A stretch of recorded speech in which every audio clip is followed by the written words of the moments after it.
भारत के पूर्व उपराष्ट्रपति हामिद अंसारी ने एक बार फिर मुसलमानों का राग अलापना शुरू कर दिया है। उपराष्ट्रपति पद से हटते ही उन्हें मुसलमान खतरे में दिखाई देने लगे हैं। बीते दिनों उन्होंने मोदी सरकार पर आरोप लगाया था कि राज्यसभा से हंगामे के बीच बिल पास करने के लिए मोदी दबाव बनाते थे। हालांकि उसका मुंहतोड़ जवाब सरकार की ओर से उन्हें दे दिया गया। हामिद अंसारी 10 साल तक देश के उपराष्ट्रपति रह चुके हैं। हाल ही में उनकी एक नई किताब by man A happy accident I है, जिस किताब में इन्होंने मुसलमानों को असुरक्षित बताया और कहा कि मौजूदा सरकार की डिक्शनरी में सेक्युलरिज्म यानी धर्मनिरपेक्ष शब्द ही नहीं है।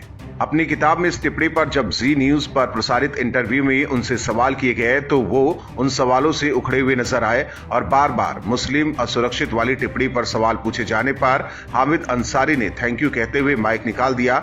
जब हामिद अंसारी से ये पूछा गया कि उन्हें ऐसा क्यों लगता है तो उन्होंने कहा, जब यूपी में लोगों को बंद किया जा रहा है, किसी पर लव जिहाद है, किसी पर ट्रिपल तलाक है। ट्रिपल तलाक कभी धार्मिक मान्यता प्राप्त नहीं था, ये सामाजिक बुराई थी। इसके खिलाफ कानून बना, ये ठीक है, लेकिन इसे लागू किस तरह किया जा रहा है।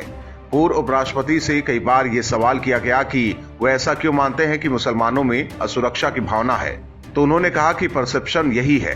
काउंटर सवालों पर हामिद अंसारी बेहद नाराज हो गए और उन्होंने कहा कि आपकी मानसिकता खराब है। उन्होंने कहा कि मैंने आपको बुलाया नहीं था, आप आए क्यों? क्या मैंने आपको कोई निमंत्रण भेजा था? हालांकि इसके बाद भी एंकर ने ये पूछना जारी रखा कि आपको क्यों लगता है कि मुसलमान खुद को देश में असुरक्षित महसूस करते हैं, तो उन्होंने कहा कि लिंचिंग की वजह से ऐसा हो रहा है। एंकर ने कहा कि लिंचिंग तो हिंदुओं की भी होती है और ये कानून व्यवस्था का मामला है। तो पूर्व उपराष्ट्रपति ने कहा कि आम नागरिकों में भी कई बार असुरक्षा होती है, ईसाइयों में भी डर है। इसी दौरान फिर सवाल दोहराए जाने से नाराज होकर हामिद अंसारी कुर्सी से उठ खड़े हुए, माइक निकाला और इंटरव्यू छोड़कर चले गए। हामिद अंसारी का ये इंटरव्यू जमकर वायरल हो रहा है, जिसमें कई सवाल ये भी उठ रहे हैं कि उन्होंने बिना फैक्ट जाने समझे अपनी बातें कही हैं और मौजूदा सरकार पर गलत आरोप लगाए हैं। Bureau report, OMH news.